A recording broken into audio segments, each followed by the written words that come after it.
সে দুঃসময়ের কাণ্ডারি দেশনেত্রী বেগম খালেদা জিয়া তখন 78 বছর বয়সের খন্দকার দেলোয়ার হোসেনকে মহাসচিব নিয়োগ দিয়ে উনি জেলে গিয়েছিলেন। যেহেতু আমাদের খন্দকার দেলোয়ার হোসেন সাহেব আমার বাসার আরমানিটুল, আমি থাকি, আমার বাসার পাশে উনি 103 নম্বর বাসা উনি থাকেন, সেহেতু ওনার সাথে আমার একটা ভালো সম্পর্ক ছিল, আমাকে খুব আদর করতেন।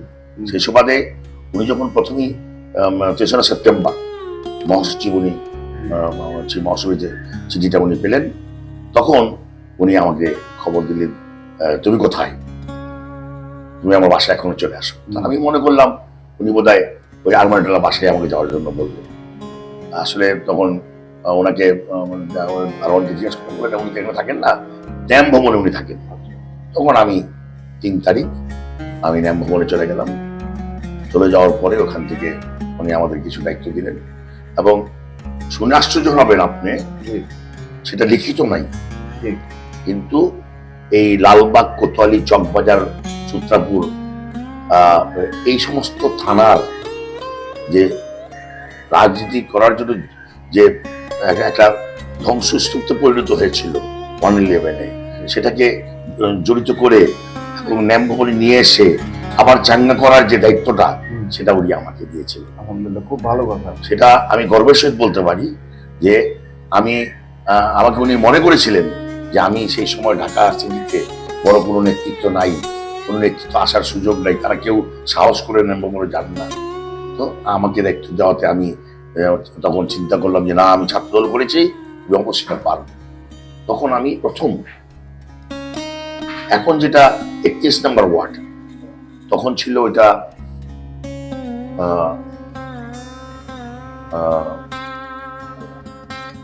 67 নম্বর ওয়ার্ড। 67 নম্বর ওয়ার্ডের প্রথম খতিবুর রহমান খোকনের নেতৃত্বে একটা 40-50 জনের একটা মিছিল সহকারে ন্যাম ভবনের প্রথম দিয়ে আমি হাজির করাই।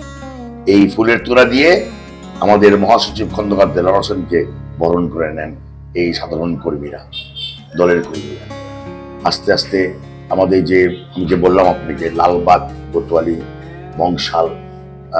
বংশাল না, তখন লালবাগ, কোতোয়ালি, সূত্রাপুর, এই সমস্ত যত ওয়ার্ড ছিল, প্রত্যেকটা ওয়ার্ড থেকে, প্রত্যেকটা এলাকার থেকে, প্রত্যেকটা ছাত্র দল, যুব দল, স্বেচ্ছাসেবক দল, প্রত্যেকটা লোকদেরকে আস্তে আস্তে করে আমি এই বেগম খালেদা জিয়ার সালাম দিয়ে, মহাসচিবের বার্তা দিয়ে আমি তাদেরকে আমন্ত্রণ করতাম, এবং তারা আমন্ত্রণ সাড়া দিয়ে এই ন্যাম ভবনে আস্তে আস্তে আস্তে করে ন্যাম ভবন লোক জড়ো হওয়া শুরু হয়েছে।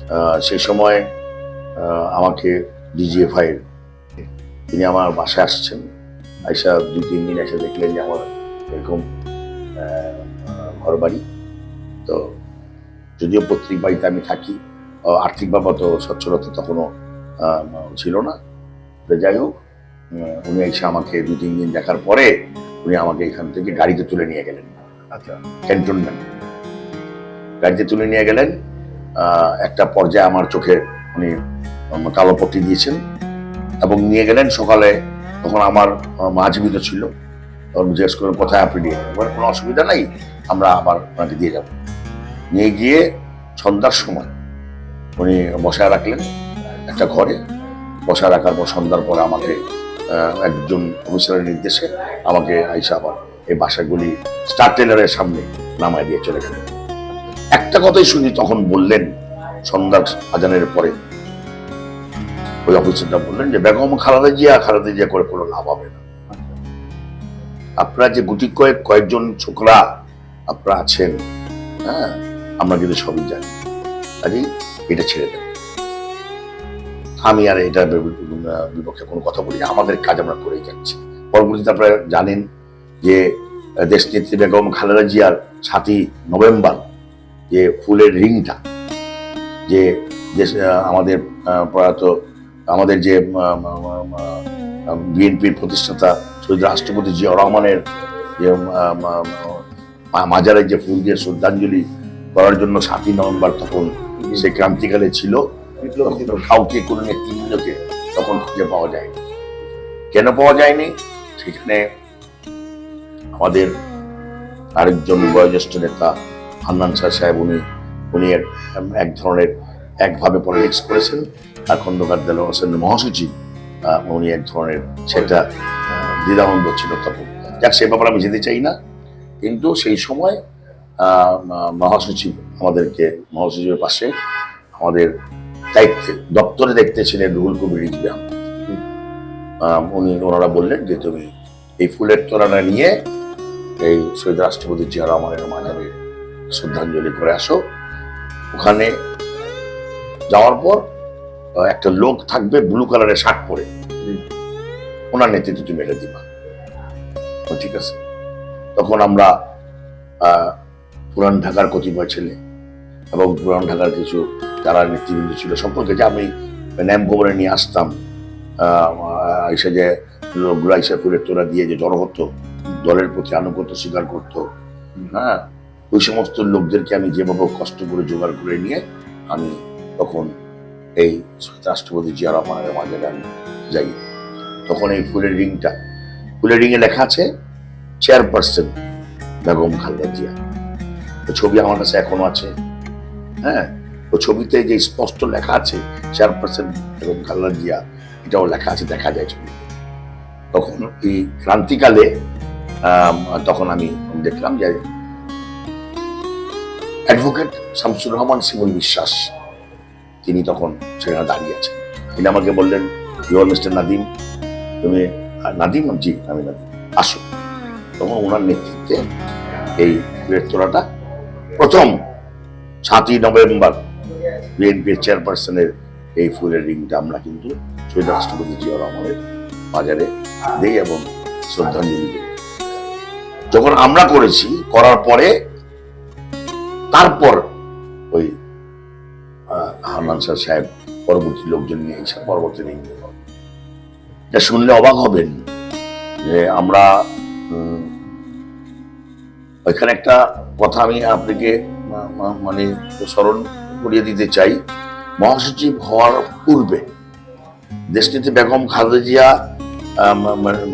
মানে গ্রেফতার হওয়ার পূর্বে আমাকে কিন্তু রুহুল কবির রিজভী আহমেদ ডেকে তার বাসায় নিয়ে গিয়েছিলেন এবং বেগম খালেদা জিয়ার সাথে উনি কিন্তু মোবাইলে কথা বলে দিয়েছিলেন এবং তিনি জিজ্ঞাসা করেছিলেন, তুমি কি খালেদা জিয়ার পক্ষে না সংস্কার পদ্ধতির পক্ষে?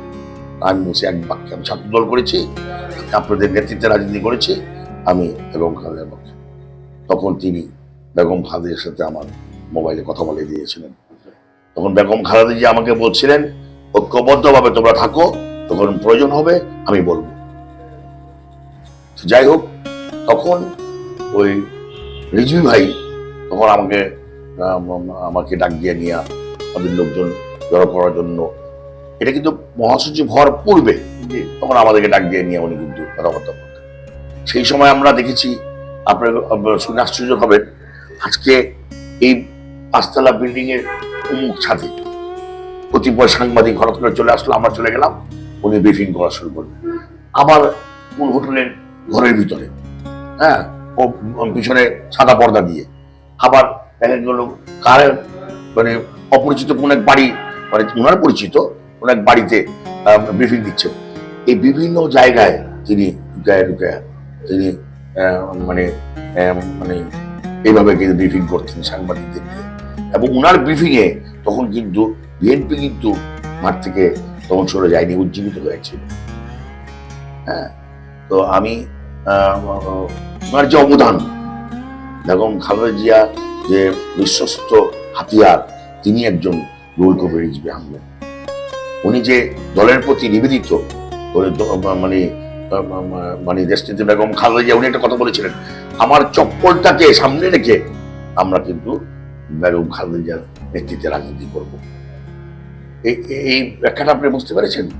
ওনার একটা বেগম খালেদা চপ্পলটা সামনে রেখে তিনি বিএনপি রাজনীতি করবেন, বিশাল বড় একটা কথা। কিন্তু সে সময় তিনি এই কথাটা বলেছিলেন এবং সারা বাংলাদেশে সারা পেয়েছিল, সারা পৃথিবীতে এই কথাটা কিন্তু সারা পেয়েছিল।